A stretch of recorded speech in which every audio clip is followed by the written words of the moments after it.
Hi everybody. இன்னைக்கு நம்ம சேனல்ல என்ன பார்க்க போறோம்னு பார்த்தீங்கன்னா, நெறைய மதர்ஸ் வந்து என் குழந்தை சாப்பிடவே மாட்டேங்குது. நான் என்ன குடுத்தாலும் என் குழந்தை சாப்பிடவே மாட்டேங்குது அப்படின்ற கம்ப்ளைண்ட்டா நெறைய பேர் சொல்றாங்க.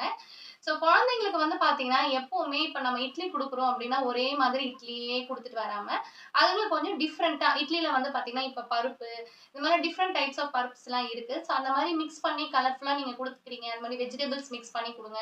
ஸோ அந்த மாரி குடுக்கும்போது கண்டிப்பா குழந்தைங்க விரும்பி சாப்பிடுவாங்க. அண்ட் அதே மாதிரி பொங்கல்ல நெய் கலந்து குடுக்கலாம். பொங்கல் சாப்பிடுறாங்க. கிச்சடி ஸோ இந்த மாரிலாம் சேமியா ஸோ இந்த மாரிலாம் கொஞ்சம் நெய் மிக்ஸ் பண்ணி குடுத்தீங்கன்னா, அந்த டேஸ்ட் அவங்களுக்கு ரொம்ப பிடிக்கும். அண்ட் அதே மாதிரி வந்து பார்த்தீங்கன்னா, நீங்க ஆஃப்டர்நூன் செய்ற சாப்பாட்லயுமே வந்து இந்த பருப்பு வகைகள் அதிகமா கொஞ்சம் சேர்த்துக்கோங்க. நெய் சொத்துக்கோங்க. ஒரே மாரி பருப்பு சாதம், ரச சாதம் இல்லாம கொஞ்சம் டிஃபரெண்ட்டான சாப்பாடு அந்த மாரி டிஃபரன்ஸ் அண்ட் பருப்புலாம் நெறைய இருக்கு. ஸோ அந்த மாரி மிக்ஸ் பண்ணி நீங்க குடுங்க. கண்டிப்பா சாப்பிடுவாங்க. இன்னொன்னு தயிர் அடிக்கடி கொஞ்சம் கொஞ்சம் சேர்த்துக்கோங்க. தயிர்ல நெறைய புரோட்டீன் இருக்கு. அண்ட் உடம்புக்குமே ரொம்ப ஹெல்த்தி.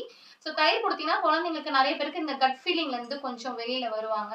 அதனால தயிர் குடுத்தீங்கன்னா, அது வந்து ப்ரீபயோட்டிக் அண்ட் ப்ரோபயோட்டிக் இருக்கு. குடலுக்கு ரொம்ப ரொம்ப நல்லது குழந்தைங்களோட ஸ்டொமக்குக்கு. ஸோ கண்டிப்பா தயிரும் குடுத்துட்டு வாங்க. தயிர் கொஞ்சம் டெய்லி வந்து இப்ப பருப்பு சாதம் கொஞ்சம் குடுக்குறீங்க, இது கொஞ்சம் குழந்தைங்களுக்கு அதே மாரி நெறைய ஃபுட் குடுக்காம, கொஞ்சமா சாப்பிட்டாலும் ஹெல்த்தியா சாப்பிடுற மாரி குடுங்க. இவ்ளோ சாப்பிட்டா கூட போதும்.